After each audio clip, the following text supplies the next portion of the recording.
இன்றைக்கி என்ன ரெசிபின்னு பார்த்தீங்க அப்படின்னா பனானா பேன் கேக் தாங்க செய்ய போகிறோம். இது வந்து ரொம்ப ஹெல்த்தியான ஸ்நாக்ஸு. இப்போ வந்து குழந்தைங்க சாப்பிட மாட்டேன்னு நடம் பிடிக்கிற குழந்தைங்களுக்கும் கூட ஈஸியாக சாப்பிட வைக்கிற மாதிரி ஒரு ஃபுட்டு தாங்க இது. ஈஸியாக செஞ்சிடலாம். வாங்க எப்படி செய்கிறதுன்னு பார்க்கலாம். இதுக்கு வந்து நான் 2 வாழைப்பழம் நல்லா பழுத்த வாழைப்பழமாக எடுத்துக்கிட்டேங்க.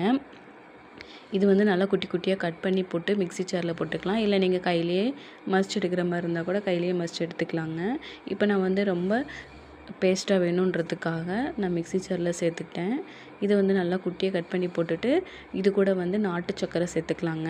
நாட்டு சர்க்கரை வந்து நீங்கள் எந்த அளவுக்கு நீங்கள் சுகர் சேர்த்துக்குவீங்களோ அந்த அளவுக்கு உங்களுக்கு இனிப்பு வேணுமோ அந்த அளவுக்கு சேர்த்துக்கோங்க. நான் ஒரு 3 ஸ்பூன் அளவுக்கு சேர்த்துக்கிட்டேன். இது கூட வந்து கோதுமை மாவு ஒரு 3/4 கப் அளவுக்கு எடுத்துக்கலாம். கோதுமை மாவு எடுத்துகிட்டு இதுக்கு வந்து முட்டை உங்களுக்கு தேவை அப்படின்னா விருப்பப்பட்டீங்க அப்படின்னா முட்டை சேர்த்துக்கலாம். இல்லை அப்படின்னா நீங்கள் வேணாம். நானும் இன்றைக்கி முட்டை சேர்க்கலை, வெறும் இதாக தான் எடுத்திருக்கேன். இது வந்து இந்த அளவுக்கு நல்லா கெட்டியாக இருக்குது. ஸோ இது வந்து இன்னும் கொஞ்சம் பேஸ்ட்டாக வேணும் அப்படின்னா இன்னும் கொஞ்சம் ஒரு 1/2 டம்ளர் அளவுக்கு பால் சேர்த்து நல்லா அரைச்சி எடுத்துக்கலாங்க. அரைச்சி எடுத்து இந்த கன்சிஸ்டன்சி அந்தனையும் அரைச்சி எடுத்துகிட்டு வச்சிடலாம். இதுக்கப்புறம் நம்ம வந்து பேன் வச்சுட்டு நல்லா சூடானதுக்கப்புறம் நெய் இல்லை பட்டர் எது வேணாலும் சேர்த்துக்கலாங்க.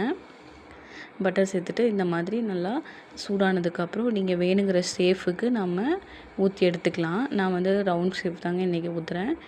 இந்த மாதிரி ரவுண்ட் ஷேப்பில் ஊற்றிட்டு நல்லா லோ ஃப்ளேமில் வச்சு நல்லா வேக வைக்கணும். இல்லை அப்படின்னா மேலே ஃபுல்லாக வெந்துடும், உள்ளே வந்து நமக்கு வேகாமல் மாவு மாதிரி இந்த வாழைப்பழம் வந்து கொஞ்சம் இதாக இருக்கும். அதனால் நல்லா வேக வச்சிட்டோம் அப்படின்னா நமக்கு வந்து டேஸ்ட் நல்லாயிருக்கும்.